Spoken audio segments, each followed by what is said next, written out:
नमस्कार, जनसारथी न्यूज में आपका स्वागत है। सियासी हलचल में हम बात करेंगे राजनीतिक दलों के आरोप प्रत्यारोप की। मध्य प्रदेश में विधानसभा चुनावों से ठीक पहले 1984 के सिख दंगों की गूंज एक बार फिर से ग्वालियर में सुनाई दी। चुनावों की गर्माती सियासत में आरोप प्रत्यारोप के दौर के बीच भाजपा के राष्ट्रीय सचिव मनिंदरजीत सिंह सिरसा ने पूर्व मुख्यमंत्री और पीसीसी चीफ कमलनाथ पर सिख दंगों में शामिल होने और उनके हाथ खून से सने होने के गंभीर आरोप लगा डाले। उनका कहना है कि कमलनाथ जेल जाएंगे, खून का बदला खून है। वहीं उन्होंने गांधी परिवार के धर्म पर सवाल खड़े करते हुए कहा कि राहुल गांधी बहुरूपिया हैं, सत्ता के लिए इन्होंने अपना धर्म बदला है।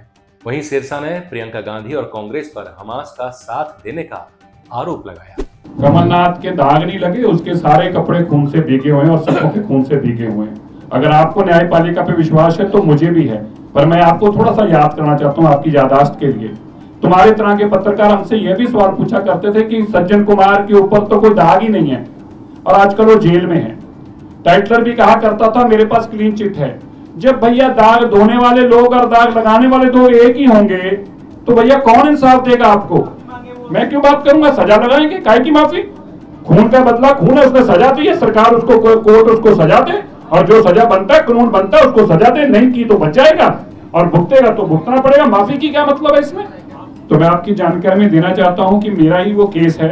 मैंने ही जो यहाँ के मुख्यमंत्री हैं कमलनाथ, उनके खिलाफ ये केस खुलवाने के लिए भारत के गृह मंत्री साहब को तब के दरख्वास्त दी थी राजनाथ जी को। आपकी जानकारी में थोड़ी सारे तथ्य सामने आ जाए। ये केस जो था इनके साथ कमलनाथ के साथ कमलनाथ के घर में रहने वाले लोग, जो उनके घर में रह रहे थे लोग, वो भी कत्लेआम में शामिल थे। उनका FIR में नाम था। बाद में कमलनाथ ने वो केस अपने जैसे बाकी सबके सज्जन कुमार, टाइटलर, HKL भगत को सबको क्लीन चिटें मिलती गई।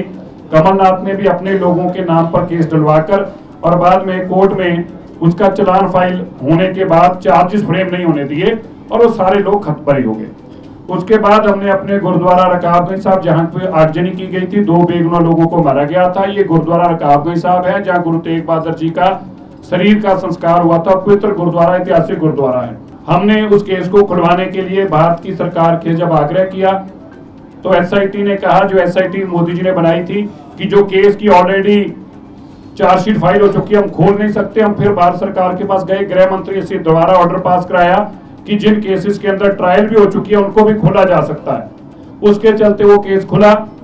अखबारों में CBI ने इश्तिहार दिए कि जो इस FIR में लोग गवाह हैं वो सामने आए।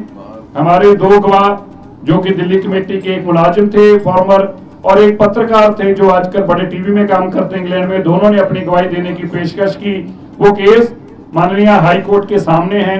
इसके बावजूद कांग्रेस जब हमास की बात आती है तब तो उनका साथ देते हैं। हमें बड़ा दुख है जो इजराइल में कत्लेआम हुआ, जो वहां पे आज उस इलाके में कत्लेआम हो रहा है। हम उसके किसी भी कत्ल, एक आदमी का कत्ल होना, एक आदमी का मारे जाना भी बहुत पेनफुल है, लेकिन हमें बड़ा दुख है कि प्रियंका गांधी जी को वहां हो रहा कत्लेआम तो दिखा, लेकिन 8000 बेगुनाह लोगों के खून के ऊपर आज तक उन्होंने अपनी प्रतिक्रिया नहीं दी। और तो और उस कत्ल को करने वाले लोग उनको मुख्यमंत्री का चेहरा बनाकर मध्य प्रदेश में सिखों के जख्मों के ऊपर अभी से फिर से एक बार नमक लगाने का काम किया है। आज धर्म के नाम पर लोगों को बांटा जा रहा है। राहुल गांधी जी को अचानक सत्यम शिवम सुंदरम याद आ जाती हैं, उनको हिंदू धर्म की याद आती है। किसी को अच्छी बात है अपने धर्म में विश्वास रखना, आजकल उनको OBC भी याद आने लगे। मुझे लगता है कि अगर सबसे पहले किसी चीज का डेटा इकट्ठा होना चाहिए तो गांधी परिवार का इकट्ठा होना चाहिए कि उनकी है क्या, वो कौन से परिवार से हैं। वो कभी तो कहते हैं हमारी संस्कृति हिंदू से है, कभी वो कहते मेरा कोई धर्म ही नहीं है। अचानक से उनको हिंदू धर्म याद आ जाता है, सनातन याद आ जाता है। सियासी हलचल में फिलहाल इतना ही। नमस्कार।